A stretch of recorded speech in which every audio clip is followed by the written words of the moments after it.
Hola, mi nombre es Darío Alpern y hoy vamos a ver interrupciones en modo protegido. Una interrupción es el cambio temporario de flujo del programa que se está ejecutando debido a un evento externo al procesador. Por ejemplo, apretar una tecla, la llegada de caracteres por el puerto serie, etc. En el diagrama se puede ver el programa principal que está corriendo hasta que llega un evento de hardware. En este momento, el procesador termina de ejecutar la instrucción en curso y ejecuta el manejador de la interrupción, que es una subrutina cuyo contenido depende del evento de hardware. Por ejemplo, puede poner el carácter que llega del puerto serie en una FIFO. Luego de terminar de ejecutar el manejador de interrupción, el procesador continúa ejecutando el programa principal desde la siguiente instrucción después de la última que había ejecutado antes de que ocurriera la interrupción. Es importante que el manejador de interrupciones salve el contenido de los registros cuando entra y los recupere antes de salir, ya que en caso contrario los valores de los registros no serían los esperados y se colgaría el programa o ejecutaría algo no esperado. Aquí se pueden ver cómo se conectan los controladores programables de interrupción, PIC por la sigla en inglés, al procesador. Originalmente el PIC estaba implementado mediante el chip 8259 de Intel. Actualmente esta funcionalidad se encuentra dentro del chipset en el motherboard de la computadora.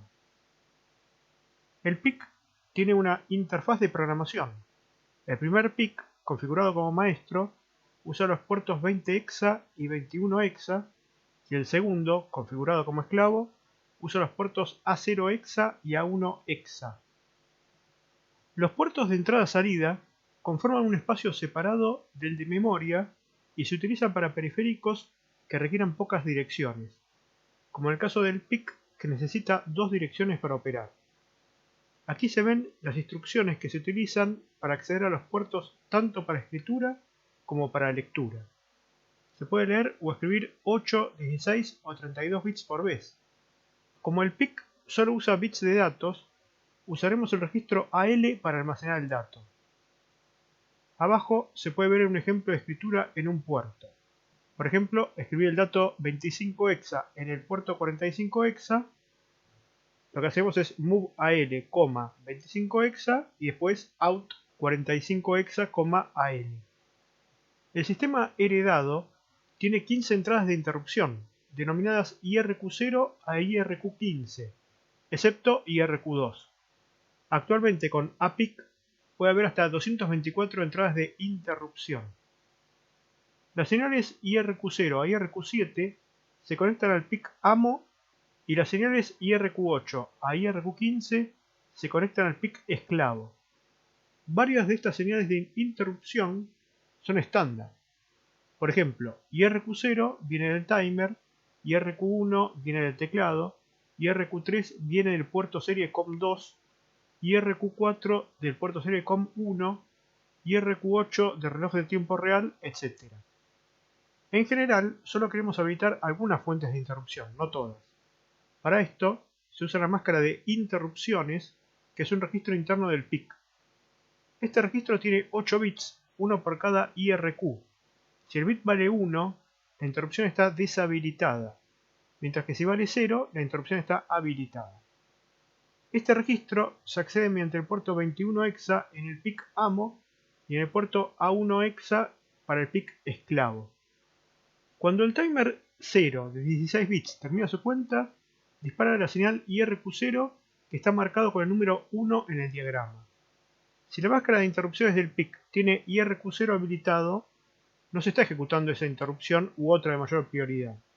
Entonces, el PIC pone a 1 la señal INT, marcado con el número 2, que está conectada a la pata Interrupt Request del procesador. Si el procesador tiene el bit 9 del registro eFlags a 1, indicando que las interrupciones están habilitadas, entonces, luego de terminar la instrucción en curso, no continúa con la siguiente instrucción, sino que habilita la señal Interrupt Acknowledge, marcado con el número 3, y esto enciende el bit correspondiente a la IRQ en curso del registro interno denominado In Service Register, ISR.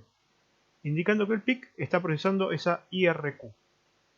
El procesador envía un segundo ciclo de interrupt acknowledge marcado con el número 4, lo que hace que el PIC envíe el tipo de interrupción, que es un número de 8 bits, por el bus de datos, marcado con el número 5 en el diagrama.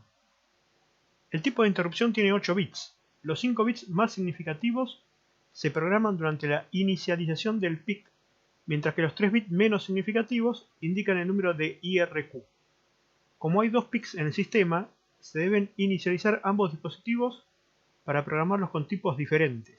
Por ejemplo, si queremos que el primer PIC genere tipos 20 hexa a 27 hexa, lo programaremos la parte variable con el número 20 hexa. Y si queremos que el segundo PIC genere los tipos 28 hexa a 2F hexa, lo programaremos con el valor 28 hexa. Aquí se puede ver la tabla de vectores de interrupción que usa el procesador cuando está en modo protegido. El formato de la tabla de vectores de interrupción en modo real es diferente y no lo vamos a ver aquí.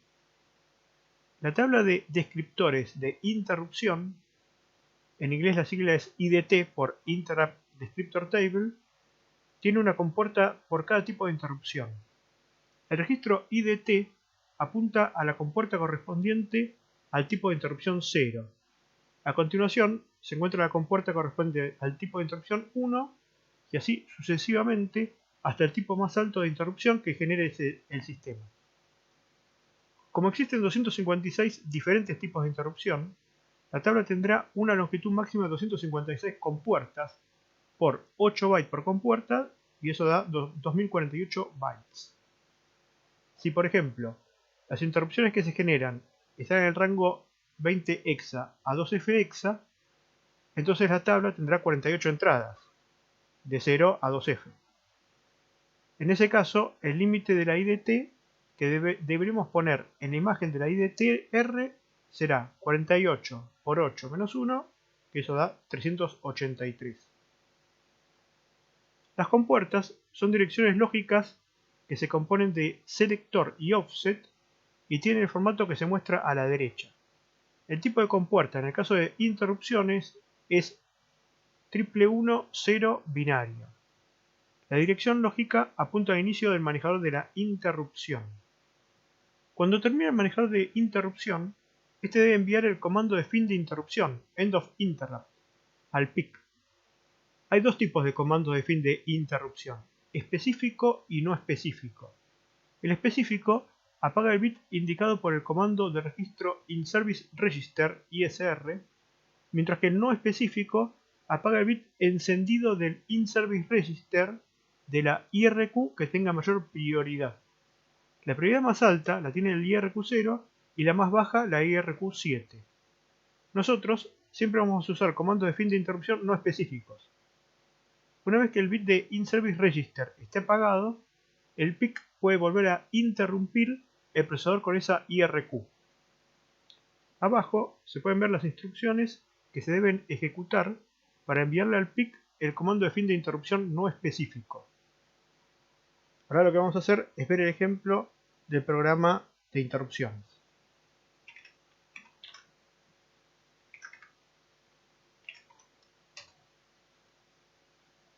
Arrancamos el editor de texto, apretamos F11 para ver número de línea y hacemos control más y vemos más grande. Entonces vamos hasta arriba de todo. Ya logramos ver la primera parte, ¿no? La idea de este programa es mostrar en pantalla caracteres aleatorios con colores aleatorios. Y además, cuando el usuario aprieta una tecla, se borra la pantalla. Hay dos fuentes de interrupción. Uno es el timer, que es el que muestra los caracteres, y otro es el teclado, que es el que borra la pantalla. Entonces lo que se puede ver son diferentes equate, uno con el arranque de la memoria ROM y otro con el inicio del buffer de video. Luego de eso vamos a ver acá la GDT. Entonces en la GDT tenemos el descriptor nulo, que no se usa. Luego tenemos el segmento de código flat, que tiene base 0 y límite 4 GB. Entonces el límite tenemos que poner todos Fs y granularidad lo ponemos a 1, como se puede ver en este selector. La base lo ponemos a 0, que son las líneas 20, 21 y 24. Y luego el byte de derechos de acceso lo ponemos con el mismo valor que tenía en el ejemplo anterior, que es 9A. Luego el segmento de datos lo vamos a poner con base 0 y límite 1 MB. Entonces la idea es similar a la anterior. Tenemos la base a 0, las líneas 29, 30 y 33. Luego, para obtener el límite 1 MB, vamos a poner la granularidad a 0 y después los 5 niveles todos a F. Con eso logramos límite de 1 MB. Y por último, en el byte derecho de acceso ponemos el mismo número que pusimos en el ejemplo anterior, que es 92 hexa. Y finalmente, ponemos el tamaño de la GDT usando el mismo esquema del programa anterior. Y ahora vamos a ver lo nuevo, que es la tabla de descriptores de interrupción, IDT. Bueno, en la línea 38 estamos reservando espacio para 20 hexadecimal, digamos, o sea 32 compuertas. A continuación viene la compuerta de interrupción del timer. Entonces tenemos el offset, ponemos manejador timer, que es la dirección de la subrutina. Luego decimos, como la subrutina está en ROM, decimos que la parte alta va a ser FFFF. Después de eso tenemos el selector de código, que ponemos el código, el byte 4 no está usado, y finalmente compuerta de interrupción, como dijimos, es 8E. DPL vale 0 y el tipo vale 1110. Después con la compuerta de interrupción del teclado hacemos lo mismo. Y ya con eso definimos la IDT. Entonces ponemos el tamaño de IDT es pesos menos IDT. Bien. Luego ponemos las imágenes de GDTR e IDTR. Y tenemos, para el caso de GDT, ponemos el límite, que es el tamaño menos 1. Y luego la base, que es el offset GDT más la dirección lineal de la ROM. Porque lo que necesitamos es la dirección lineal de la GDT. Y hacemos lo mismo con la IDT. Y finalmente tenemos una variable aleatoria que sirve para justamente mostrar en pantalla en lugares aleatorios los caracteres con los colores también aleatorios. A continuación ponemos bits 16 porque viene el código de modo real y arranca el inicio del código. Deshabilitamos las interrupciones. Agregamos el código para inicialización de video y de bus PCI, como vimos en el ejercicio anterior. Y luego pasamos a modo protegido. Con el mismo esquema de siempre, con LGDT y LIDT. Con eso cargamos en los registros GDTR e IDTR las bases y límites de GDT e IDT respectivamente. Y luego entramos a modo protegido poniendo a 1 el bit 0 de CR0. A continuación vamos a cambiar el segmento de código para ir al segmento flat de 32 bits y ponemos cell código, que fue el definido en la GDT, y el offset va a ser modo protegido más dirección lineal ROM. Modo protegido es el offset dentro de la ROM más la dirección lineal ROM. Eso nos da la dirección lineal de la etiqueta de modo protegido. Y a continuación ponemos bits 32 porque viene código de 32 bits.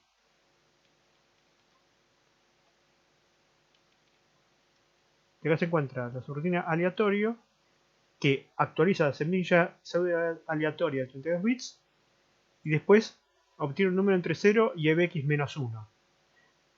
Para calcular semillas aleatorias, lo que se hace es, partiendo de la semilla anterior, voy a calcular el siguiente número de la secuencia pseudo aleatoria, sumándole un número, por ejemplo 1, 2, 3, 4, 5, 6, 7, y lo multiplico por otro número, más o menos aleatorio, sería esto los primeros dígitos de pi. Y una vez que multiplico, la parte baja de eso lo pongo de nuevo en la variable aleatoria. Acuérdense que la multiplicación multiplica e a x por el argumento, en este caso de word variable aleatoria, y ponemos la parte baja del producto, o sea los 32 bits más bajos del producto, lo ponemos de nuevo en variable aleatoria. Ahora vamos a ver cómo a partir de esa variable aleatoria de 32 bits podemos obtener un número entre 0 y ebx menos 1.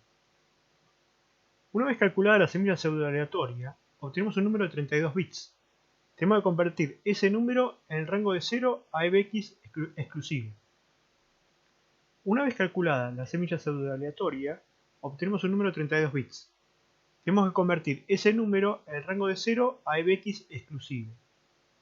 Para ello, observando cómo funciona la multiplicación, se puede ver que la parte alta del producto de 64 bits se almacena en edx y la parte baja en eax. Vamos a ver cuánto vale el producto máximo cuando multiplico por el argumento. Eso ocurre cuando eax vale 2 a la 32 menos 1.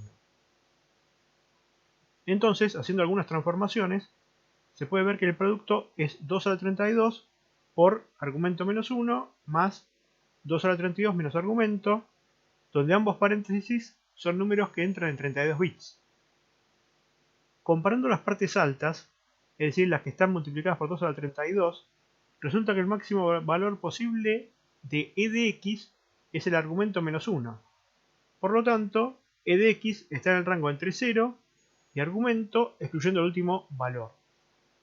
Lo que hacemos es multiplicar la variable aleatoria por ebx y luego obtenemos la parte alta, como dijimos recién, del producto y lo ponemos en eax, que es el resultado. Y finalmente salimos de la subrutina.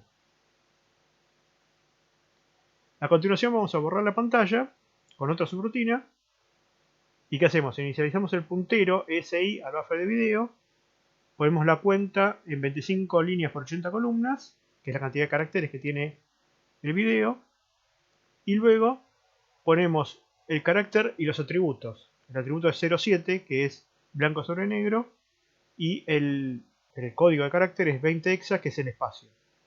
Y luego hacemos un ciclo de borrar pantalla, donde escribo el carácter y el atributo en memoria, que es en el buffer de video, incremento el puntero y hago la instrucción loop que decrementa sx y salta si no es 0. Entonces esto lo va a hacer 25 por 80 veces el loop, y una vez que termino de llenar la pantalla con blancos, retorna, termina la subrutina.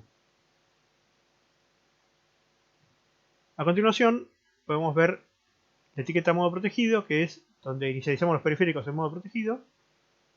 ¿Y qué hacemos? Cargamos los registros de segmento DS y SS con el sector de datos, que es el segmento, corresponde al segmento que tiene base 0 y límite 1 MB. Y luego inicializamos el puntero de pila en 8000 hexa. Después inicializamos el controlador de teclado. El controlador de teclado simplemente lo que hay que hacer es mandarle el comando de reset y luego el comando de habilitación del teclado. Para eso lo que se hace es se manda el reset al puerto 64 hexa, esperamos un poco porque se está reseteando el teclado, entonces no responde en ese momento, y luego de ello lo que hacemos es un ciclo esperando que termine el reset. Este ciclo tiene 65.536 veces, ¿no? Se ejecuta. Entonces leo el puerto de datos del control de teclado, verifico a ver si se terminó el reset, y en caso de que sí se terminó, este test AL,1 me da un valor diferente de 0, entonces se va. Pero si es 0, fíjense que tengo la instrucción loop Z, lo que hace es, si es 0, decrementa SX y salta si SX no es 0, a ciclo 1. Y esto lo ejecuta hasta 65.536 veces, o bien hasta que el controlador del teclado diga que se haya reseteado. Luego de ello tenemos el comando F4, que es para habilitar el teclado. Entonces mandamos el comando F4 al puerto de control del teclado, que es el 64 hexa, y hacemos la misma operatoria esperando que se ejecute el comando. Finalmente vaciamos el buffer de teclado leyendo el registro de datos. Una vez terminada la inicialización del teclado, inicializamos el timer. Entonces ponemos la palabra de control en el registro de control del timer, que es 43 hexa, y vamos a escribir en el canal 0 el valor 0. Y de esa manera podemos dividir por el máximo valor posible, que es 65.536, que acuérdense que el timer tiene 16 bits. Y como la frecuencia de entrada del timer es 1.193.181 Hz, dividimos ese valor por 65.536 y me da 18,2 Hz aproximadamente. Con esa cadencia me va a interrumpir el timer. Y con eso ya inicializamos el timer. Luego de esto tenemos que inicializar el peak. Y para inicializar el peak tenemos que indicarle los ICW Initialization Control Words. Entonces la primera palabra de inicialización es el 11 hexa, que está acá, y se manda a los puertos 20 hexa y A0 hexa de ambos peaks. Después viene la Initialization Control Word 2, que es justamente cuáles son los vectores de interrupción. Nosotros queríamos que fuera de 20 hexa a 2F hexa, entonces le decimos que el primer peak tenga 20 hexa y el segundo 28 hexa. Luego viene cómo se conectan los peaks. A uno le ponemos que es master y otro es slave, 4 y 2. Y finalmente se pone información adicional sobre el entorno, que es simplemente poner el número 1 en la Initialization Control Word 4, que es el único valor que se puede utilizar para el modo 8086. Este PIC sirve también para otros procesadores, entonces este 1, el valor de AL acá tendría que ser otro valor diferente, ¿no? Pero para los procesadores que usamos nosotros, acá tiene que haber un valor 1. Y mandamos la ICW4 a los puertos 21 y A1 de ambos PICs. Una vez que ya está inicializado el PIC, lo que hacemos es indicarle cuáles son los IRQ habilitados. Entonces habilitamos IRQ0 e IRQ1. Entonces IRQ0 bajamos el bit 0, IRQ1 bajamos el bit 1. Y ponemos en el puerto 21 esta máscara. Una vez que ya está inicializado el PIC, habilitamos interrupciones con la instrucción STI, Set Interrupt. Y finalmente esperamos, en el ciclo principal hacemos hold y jump ciclo principal. O sea, el programa principal no hace nada, simplemente hace un hold, que lo único que hace es poner a dormir el procesador hasta que llegue a una interrupción. A continuación tenemos la rutina de atención del manejador del timer. Entonces, como dijimos en la teoría, lo primero que hay que hacer es poner en la pila todo el registro de uso general. Eso se logra con push AD. Push AD pone en la pila los 8 registros de uso general, o sea 32 bytes. Luego de eso ponemos en EBX la cantidad de caracteres que tiene la pantalla, que son 25 líneas por 80 columnas, tenemos 2000 caracteres. Entonces nosotros queremos generar una posición aleatoria. Tenemos que elegir un número entre 0 y 1999. Llamamos a call aleatorio, en EAX vamos a tener resultado. Luego, acá tienen una nueva instrucción, donde en vez de move SI, una dirección de memoria, usamos lea SI, una dirección de memoria. Lo que hace eso es cargar un puntero. Entonces esta instrucción no lee memoria, sino que carga el puntero a buffer de video más 2 por EAX. Por ejemplo, si EAX valiera 0, entonces SI se carga con B8000, que es la dirección de buffer de video.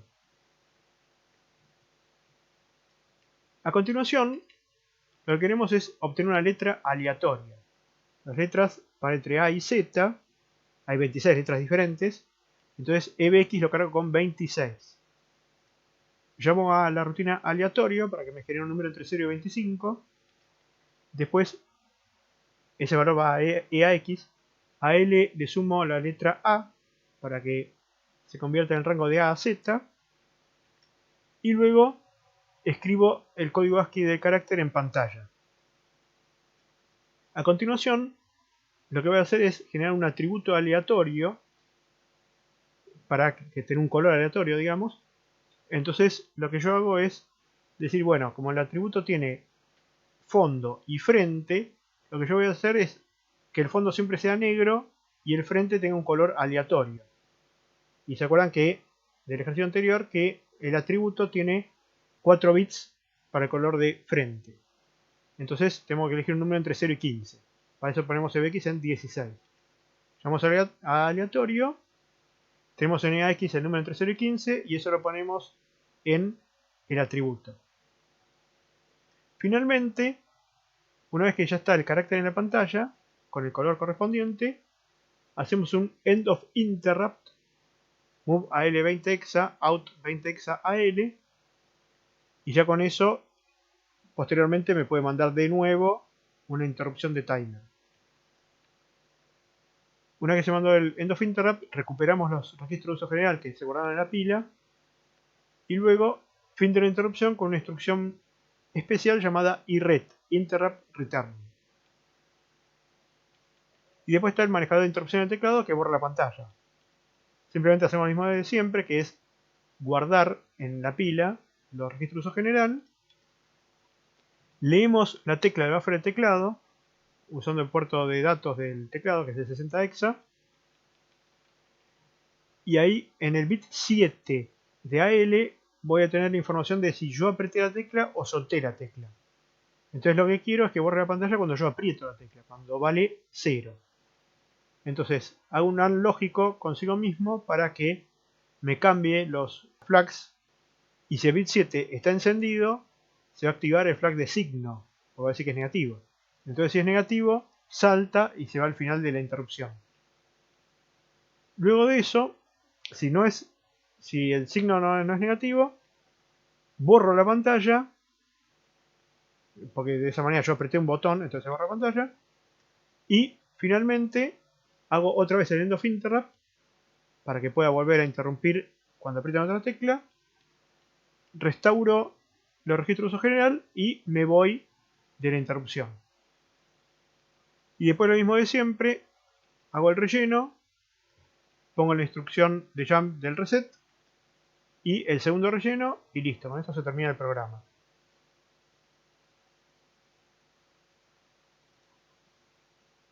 Entonces lo que vamos a ver ahora es cómo compilar el programa.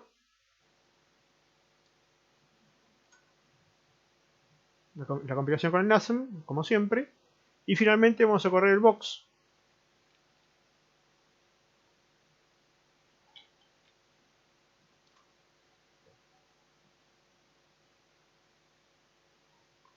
Y ahí se ve que está en el jump del reset, ¿no? Entonces le doy step. Y ahí hace el CLI y después viene la inicialización del buffer de video y del bus PCI. Entonces yo le voy a dar continue directamente. Y va al magic breakpoint que yo puse justo cuando iba a entrar a modo protegido. O sea, cuando hacía de salto intersegmento con el selector 8, que es el de código. Fíjense que el offset acá es FFF14B1. Eso es así porque el segmento de código es un segmento flat. Entonces el offset tiene que ser el offset de la RAM que está arriba de todo, ¿no? Entonces yo doy step. Y ahí vamos a cargar los segmentos de datos, DS y de pila y ESP. Ahora vamos a ver con sreg, a ver cómo quedó todo. Con sreg, fíjense que CS ahora es un segmento flat. La base 0, el límite de todos Fs. Data segment. En el caso de data segment, la base 0, el límite de 1 mega, como especificamos. Y stack segment lo mismo porque cargamos el mismo selector. Y ESP, obviamente lo cargué con 8000, que es lo que recién acabo de poner. Bien. Entonces, algo interesante que se puede hacer es ver qué hay en la GDT y ver qué hay en la IDT, que es lo nuevo, ¿no? Entonces ponemos info GDT En InfoGDT ahí tenemos segmento de código, base 0, límite 4 GB y segmento de datos, base 0, límite 1 MB. Y después info IDT para ver la IDT. Y ahí tenemos, bueno, muchos descriptores que no usamos porque se acuerdan que hicimos 32 con puertas vacías, ¿no? Con el times 20 hexa de Q0. Y luego, la compuerta 20 hexa tenemos una compuerta de interrupción cuyo selector es 8 y el offset es cuádruple F1513, que sería la dirección lógica del manejador de timer. Y después tenemos el otro manejador del teclado que está en la dirección, bueno, que figura acá, 8 cuádruple F1546, que es el segundo manejador de interrupción. Entonces, lo que vamos a ver ahora es, salteamos todo lo que sería la inicialización de los diferentes periféricos y vamos a parar acá. Continue. Bien, ahí ya inicializó todo, etc. Y se queda parado entre la 1510 y la 1511 esperando que venga interrupción, ¿no? Entonces lo que voy a ver ahora es, voy a poner un punto de parada, por ejemplo, la interrupción del timer. Fíjense que yo el punto de parada no lo pongo en el puya, que es la primera instrucción, sino en la segunda. Porque el box tiene algo particular que no anda los breakpoints en la primera instrucción de un manejador de interrupción. Yo lo pongo en la segunda, que es acá. El continue y paró. Eso significa que estamos dentro del manejador de interrupción del timer. Lo que quiero mostrar es qué hay en la pila. Fíjense que la pila pasó de 8000 a 7FD4. 7FD4. Entonces vamos a ver qué hay ahí. Podemos poner view, por ejemplo, stack. Y acá tienen toda la pila, ¿no? Ahora vamos a ver qué hay dentro de la pila. La idea es que cuando viene una interrupción, el procesador pushea 3 informaciones dentro de la pila. Primero pone los flags, después pone el code segment y después pone el instruction pointer de la siguiente instrucción que va a volver, digamos, después de la interrupción. Fíjense que en los flags vale 246, lo cual es correcto porque si se acuerdan el bit 9 es el flag de interrupciones que está encendido, ¿no? Es el 2 que está acá. Bueno, estos son los flags. Después viene el segmento de código, el selector de código que es 8. Y finalmente el offset de retorno que es FFF1511, que es el jump que está acá arriba, que es el que viene después del hold. O sea, el procesador se quedó esperando dentro del hold, vino la interrupción y puso en la pila el valor de EIP que apunta a la instrucción siguiente al hold, que es el jump. Luego de eso, la información que está a continuación de lo que sería flags, CS e EIP son los 8 registros de uso general que pusheó el puya. En realidad es puya D, pero bueno, acá lo pone como puya. Son los 8 registros de AX, BX, etc. en el orden que quiere el puya, no el orden que esperamos nosotros, ¿no? Bien, entonces podemos darle step. Vamos a hacer punto de parada cuando termine la interrupción para ver qué ocurre, ¿no? Entonces, para eso vamos a la instrucción popa, por ejemplo, que es el que saca de la pila la información que se va a poner en el registro de uso general. Le damos continue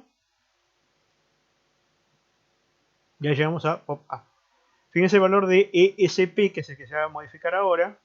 Le damos step y ahí ven que se fue a 7FF4, o sea, leyó los 32 bytes. Fíjense, 7FD4, 7FF4 hay 32 bytes. Y los 32 bytes se escribieron en los registros de uso general. Fíjense que hay varios que están en rojo, que son los que se modificaron. Después le damos otro step más. Ejecutó el IRET. Y fíjense que SP volvió a 8000, que es el valor original. Y ahora va a ejecutar el jump. ¿Está bien? Si yo le doy continue,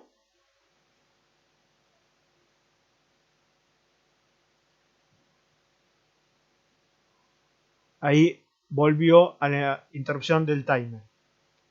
Ahora lo que podemos hacer es sacar el punto de parada del timer y ponerlo en el teclado, ¿no?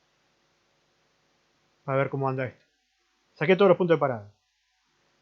El handler de teclado se encuentra a partir de este push A. Entonces vamos a poner punto de parada en la 1547. Le damos continue y no pasa nada. ¿Por qué? Porque no apretamos ningún teclado, ninguna tecla. Y al no apretar ninguna tecla, no viene el handler. Entonces lo que vamos a hacer ahora es ir a la pantalla, que es esta que está acá. Fíjense que se están poniendo caracteres aleatorios con colores aleatorios, que es lo que está haciendo justamente el manejador de timer. Y ahora voy a apretar una tecla, por ejemplo, no sé, Enter. Y acá podemos ver que dice break. ¿Por qué? Porque paró la ejecución porque está dentro del manejador de teclado, donde yo puse breakpoint. Ahora va a leer INAL60, le doy step. Y acá dice 1C, que es el scan code de la tecla Enter. Fíjense que el bit 7 está apagado. Significa que yo apreté el botón Enter. Entonces pongo AND AL, AL. Fíjense que el flag de signo está apagado. SF está en minúscula. Todo lo que es minúscula está a 0, digamos. Entonces, supuestamente no tiene que saltar, porque el flag de 0 está apagado. Hago step y a ese call menos 184, que es la llamada de la subrutina que hace el borrado de pantalla. Entonces, para no estar todo el tiempo borrando la pantalla, vamos a poner punto de parada a continuación. Vemos continue. Y si vemos la pantalla, ven, ya se borró. Y ahora le damos step, step, step. Y vuelve otra vez al jump con el SP con el valor correspondiente de 8000, que significa que ya está el stack balanceado. Entonces le damos continue y otra vez ejecutó el manejador de teclado. ¿Por qué? Porque yo solté el botón Enter. Entonces ejecuta una segunda interrupción de teclado, pero al ejecutar la segunda interrupción de teclado, fíjense ahora el valor de AL. En vez de 1C, como tenía antes, dice 9C, que el bit 7 está encendido. Y si sacamos ese bit 7, me queda de nuevo 1C, o sea, bit 6 a 0 es 1C, que es el código del Enter de teclado, ¿no? Entonces significa que solté la tecla Enter. Entonces yo estoy en AND AL, L. Le doy step. Fíjense que ahora el flag de signo está encendido. Como está encendido, saltea la instrucción que llama a la subrutina de borrar la pantalla y va directamente al end of interrupt. Entonces borro todos los breakpoints, continue.